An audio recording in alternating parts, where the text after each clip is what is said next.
ഇന്ന് ഇവിടെ പ്രവർത്തിച്ചുകൊണ്ടിരുന്ന ഈ വ്യാപാര സ്ഥാപനങ്ങളൊക്കെ തന്നെ അത് അനധികൃതമായി നടത്തിയ സ്ഥാപനമാണോ, അതല്ല എങ്കിൽ യഥാർത്ഥത്തിൽ അവർ നിയമാനുസൃതം ചെയ്ത കാര്യങ്ങളാണോ എന്നതിനെക്കുറിച്ച് പരിശോധിക്കണം.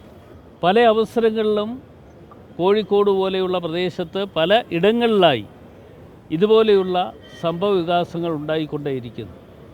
അപ്പോൾ തീർച്ചയായും ഇതൊക്കെ ഒഴിവാക്കുക എന്ന് പറയുന്നത് ഇത് ഭരണം നടത്തുന്ന, ചുമതല നടത്തുന്ന ആളുകളുടെ കൂടി ഉത്തരവാദിത്വമാണ്.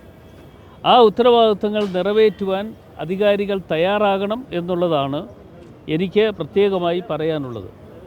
ഇത്തരം കാര്യങ്ങളെക്കുറിച്ച് ഒരു സമഗ്രമായ അന്വേഷണം നടക്കണം. എല്ലാ സമയത്തും ഈ അന്വേഷണം നടക്കണം എന്ന് പറയുമ്പോൾ അന്വേഷണം നടത്തുവാൻ ചുമതലപ്പെടുത്തുന്നുണ്ട് എന്ന് പ്രഖ്യാപിക്കുക മാത്രമല്ല, ആ പ്രഖ്യാപനങ്ങളിലൂടെ നടത്തുന്ന കാര്യങ്ങൾ എന്താണ് എന്ന് ജനങ്ങൾക്ക് കൂടി അറിയാനുള്ള ഒരു അവസരം ഒരുക്കിയെടുക്കണം.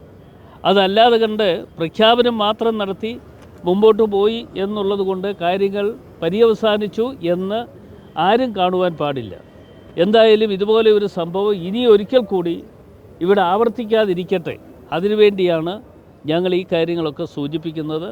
ഇത് എന്തുകൊണ്ട് സംഭവിച്ചു എന്നതിനെക്കുറിച്ച് പൊതുജനങ്ങൾ കൂടി അറിയണമെങ്കിൽ ഈ അന്വേഷണ റിപ്പോർട്ട് പുറത്ത് വരേണ്ടതായിട്ടുണ്ട്. അതല്ലാതെ രഹസ്യമായി വെച്ചുകൊണ്ട് പോകുന്നതല്ല ഉചിതം. അന്വേഷണം ഉണ്ടാകുന്നു എന്ന് പറയുന്നത് അധികാരികൾ തന്നെ പറഞ്ഞിട്ടുള്ള അന്വേഷണം മാത്രമായിട്ടാണ് ഞാൻ കാണുന്നത്.